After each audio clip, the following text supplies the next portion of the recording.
I'm going to show you how to make one of these simple little shoulder puppets uh, out of pretty much anything, although a stuffed animal would probably work best.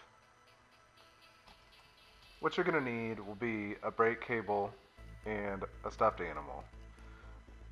Stuffed animals work best because this floppy throat area, you need something flexible. But if you're going to use something like a 3D printed object, which doesn't have a flexible neck, then you'll have to use a piece of cloth or leather or something like that, as long as it can bend and twist.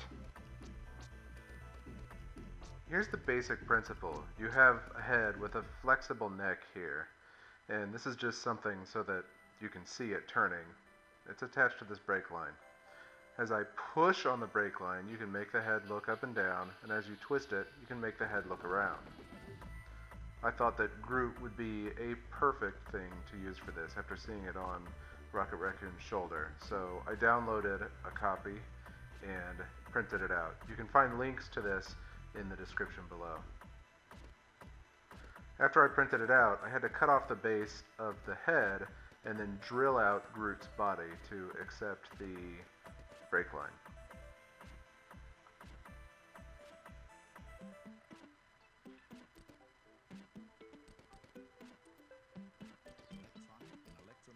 I fed the brake line right through the hole and then hot glued it in place. Careful not to get the hot glue in the way of the actual brake cable.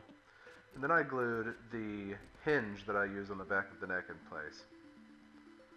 For the head, I put a small piece of wood in there to help stabilize the end of that brake line. You can see how it all goes together here. I was afraid it would twist in place in just the plastic, and that wood was there to help. I hot glued all that into place as well, and once that was secure, hot gluing the back of the hinge on and trimming it up allowed it to work. Here's my first test, where I knew I'd be able to move his head around.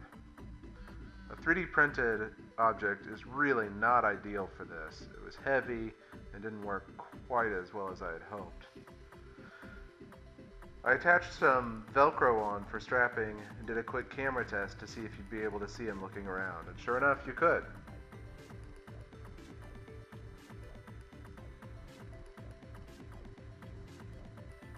So then, it was time to paint him. A quick spray down with primer gave me a base coat to work with.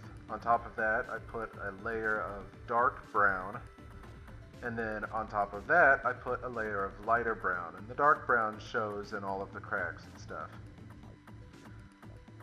For this final shot, I burnt a hole in some cardboard and spray painted it black. I wanted to emulate the trailer pretty closely. Okay, so let's take a few minutes to look at this little fella and talk about ways that you could do a better job than this one.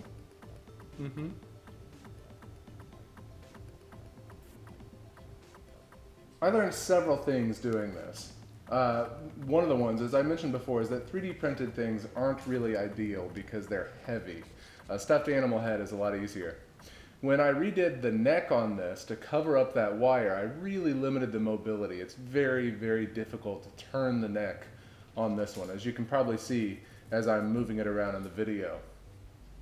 I really liked how the Velcro worked as strapping. It looks okay. On me, if I were wearing a costume, it would blend right in, although you could cut slits in your costume and hide that inside your clothes, in which case the Velcro might be a bit itchy. Leather would also work and be easy, but Velcro was the easiest. Now, tips to make it better. On the end that goes in your hand, you're going to want to add a dial or something so you can twist it. That twisting motion is what turns the head, and without the ability to twist it very easily, you're going to have a hard time turning the head. Now, one mistake I made on Groot was that I mounted the brake cable straight into the head. The little nub is just perfectly straight up in there. If you curve it so that the cable comes up and does this, and then you mount it that way, then the turn is more pronounced and it's easier to make it turn. Those two tips could help you build a much better version and get much more realistic motion. But I have to say I'm really happy with how this one came out, especially for how quick it was to build. This took me only maybe a few hours, not including the time it took to print the file. Someone commented on one of my videos that they didn't realize that we also have a magazine. I just got my latest issue today, so be sure to check it out. And if you've never seen it before, which I find hard to believe, Make, the YouTube channel you're watching, has a magazine. Check out Make Magazine. You can get a subscription at makezine.com.